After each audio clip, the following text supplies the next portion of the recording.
What's up, everybody? Johnny Renzulli here, and today we're going to be talking about my DNA.Land results and comparing them with my Ancestry DNA results, which I got a while back.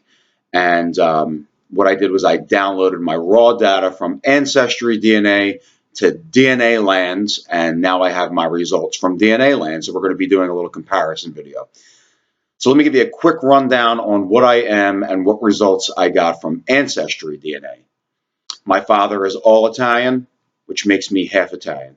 My mother is half Lithuanian, which makes me a quarter Lithuanian. The other half of my mother is Spanish, Italian, German, and Scottish. So I'm Italian on both sides, a quarter Lithuanian, and a quarter Spanish, German, and Scottish. So what DNA I got from Ancestry was I got 93% European, being 40% Italy, Greece, 28% Europe East, 10% Europe West, 5% Ireland, 5% Great Britain, 2% Iberian Peninsula, 2% European Jewish, 1% Scandinavia. That's 93%. I got 1% South Asia and then 6% West Asia, which consisted of the Middle East. So now I got my results from DNA.Land, and what you will see first, if you do the same, is you will see a pie chart with the greatest amount to the least amount, and we'll discuss those regions right now. And you scroll down a little bit, and this is what you get. So I am 37% South/Central European, 22% Northeast European. Those regions consist of 19% North Slavic, 3% Finnish, 17% Mediterranean Islander, 16% Northwest European, and then 6.3% Southwestern European, and then 1.1% ambiguous. So what I'm going to do right now is I'm going to explain these regions to you. They give you an explanation of where these regions are and what they consist of. So the first being South Central European being the biggest with 37% is Italian/Bergamo, Italian/Tuscan and Tuscany, in Bergamo, Tuscany, and one other site in Italy. It's 37%. My next Italian region, there's three of them, is 17% Mediterranean Islander, and that consists of Cypriot and Cyprus, Italian/East Sicilian, and Italian/West Sicilian in Italy, and Maltese in Malta. And my final Italian region, being three altogether, is Sardinian, being 3.6%, and that is Sardinian in Sardinia, Italy. So I have 37% South/Central European, 17% Mediterranean Islander, and 3.6% Sardinian, which gives me a grand Italian total of 57.6%. That makes a little bit more sense than Ancestry DNA. I got 40% Italy, Greece on Ancestry DNA, and I got 57.6% Italian on DNA.Land.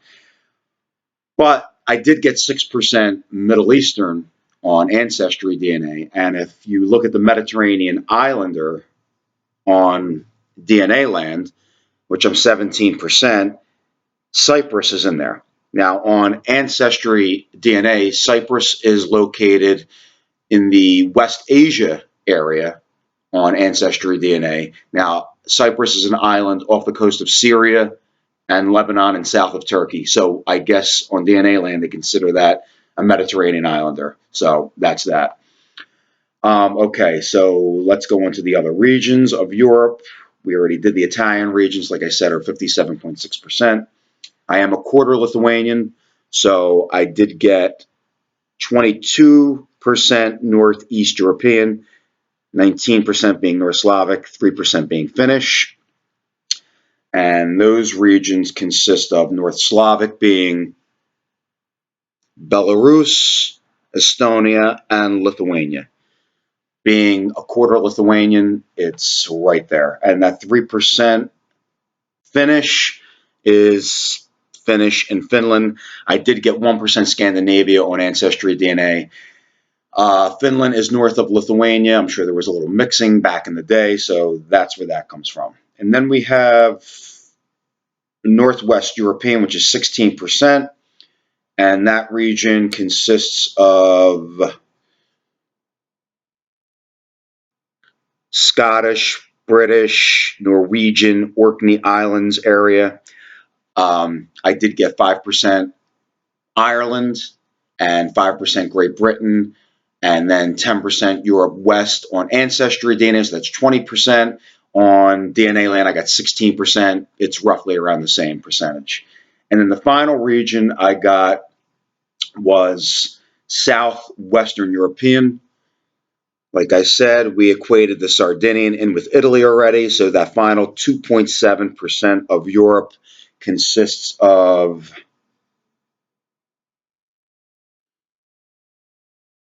Basque French, Basque Spanish, and Iberian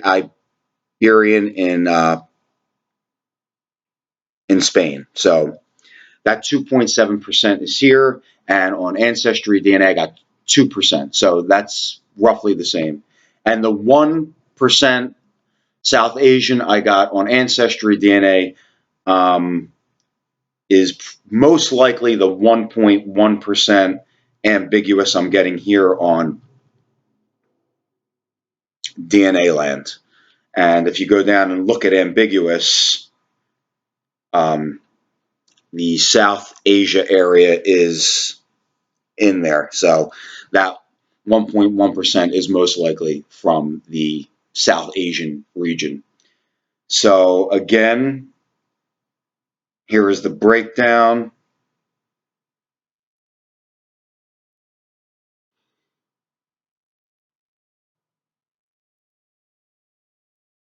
And I'd have to say that DNA.Land for me is a little bit more accurate considering I'm Italian on both sides, and being 57.6% Italian makes a little bit more sense to me.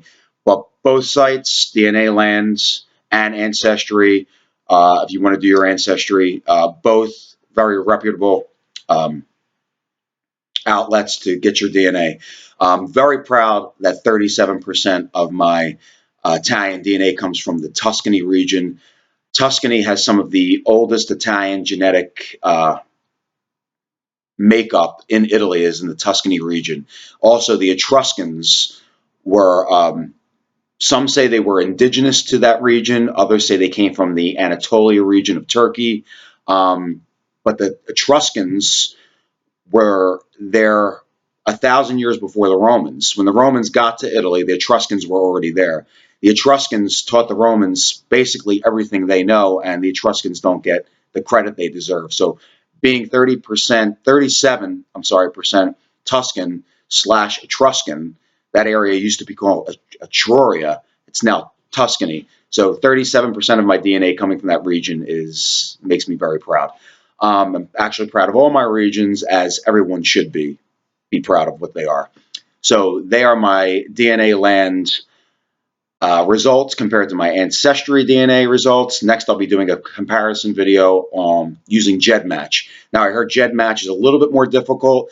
There's more calculators and oracles and a lot of things going on there. So I'm going to do a little research on the GEDmatch, and then I'll come back and do a comparison video with that. So I hope you enjoyed this comparison video, and I will see you in time. Peace out.